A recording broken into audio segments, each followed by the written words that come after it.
Bonjour les amis, nous sommes aujourd'hui le 28 janvier 2023 et aujourd'hui, comme hier, nous avons des textes magnifiques que je vais vous inviter à relire et à relire tranquillement chez vous, dans votre maison. Prenez le temps de lire les textes du jour parce qu'ils sont vraiment d'une puissance incommensurable. Et je pèse mes mots, franchement. Si on prend par exemple la première lecture, c'est Hébreux 11 de 1 à 19. Bon, ils ont coupé un petit peu certains endroits parce que sinon ça fait très long, mais vraiment, n'hésitez pas à aller dans les détails et de relire l'intégralité du texte, de 1 à 19. Mais par exemple, le verset 1, il est splendide. Frère, la foi est une façon de posséder ce que l'on espère, un moyen de connaître les réalités qu'on ne voit pas. D'accord? Je redis, la foi est une façon de posséder ce que l'on espère, un moyen de connaître les réalités qu'on ne voit pas. Eh bien oui, ce texte-là, et il va décliner la foi d'Abraham, la foi d'Isaac, la foi de Jacob, etc., etc., la foi de Moïse et compagnie. Eh bien, nous allons voir également dans l'Évangile quelque chose qui est aussi du domaine de la foi. Dans Marc, au chapitre 4, versets 35 à 41, les apôtres se trouvent tous embarqués sur la barque, c'est le cas de le dire, et survient une violente tempête. Les vagues se jettent sur la barque, si bien que déjà elle se remplissait. Lui, Jésus, dormait sur le coussin à l'arrière. Les disciples réveillèrent et lui disent « Maître, nous sommes perdus, cela ne te fait rien ?» Mais oui, ils ont peur, ils ont peur, la tempête elle est là et je vous assure que la mer de Galilée, quand elle est déchaînée, les bateaux font ça, hein. Vraiment, c'est vraiment pas facile à être dessus pour l'avoir vécu personnellement.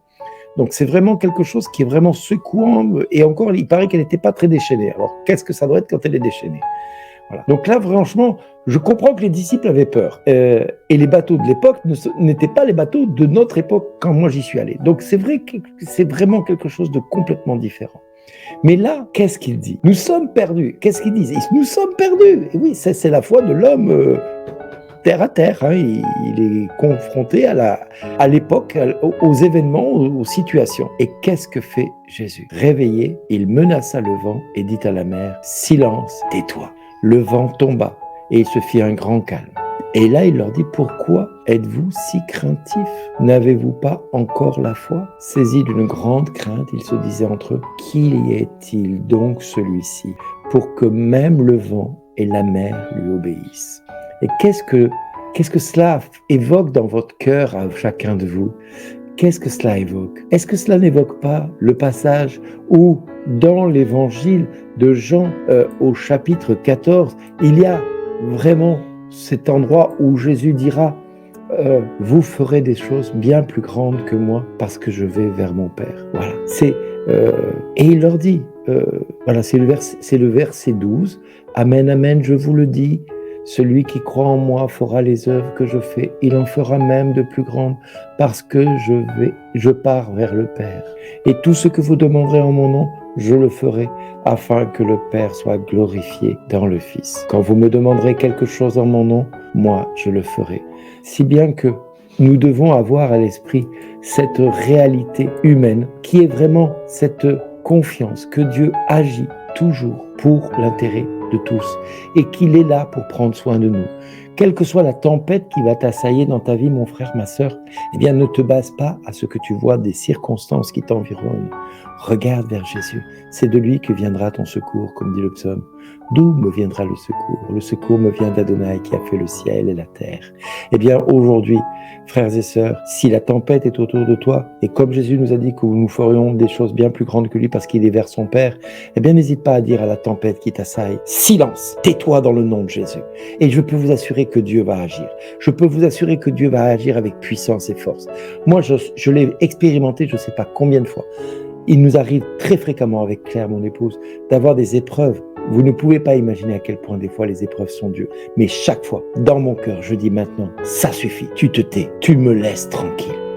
Et bizarrement, la paix revient dans mon cœur. Donc mon frère, ma sœur, je te redis, relis le texte de Marc, relis la lettre aux Hébreux qui nous dit la foi est une façon de posséder, de s'apparer quelque part ce que l'on espère, un moyen de connaître des réalités qu'on ne voit pas avec nos yeux. Eh bien oui, frères et sœurs, c'est ça l'évangile, c'est ça les textes du jour que la messe nous propose de partager, que l'Église nous propose de partager aujourd'hui. Et vraiment, prenez le temps de lire tout ça, parce que vous allez recevoir cette grâce, cet héritage qui est descendu chez Abraham, chez Isaac, chez Jacob, chez Moïse et chez Sarah et compagnie. Vraiment, vous allez recevoir les mêmes grâces qu'eux, parce que Dieu est le même hier, aujourd'hui, que demain. Amen. Soyez bénis.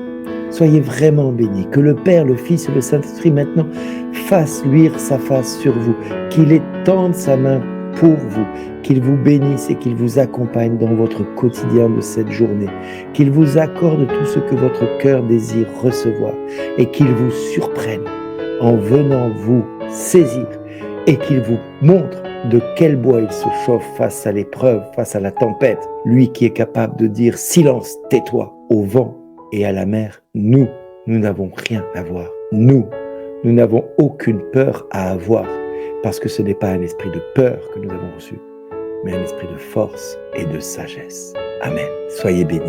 Je vous embrasse. Au revoir. Merci d'exister.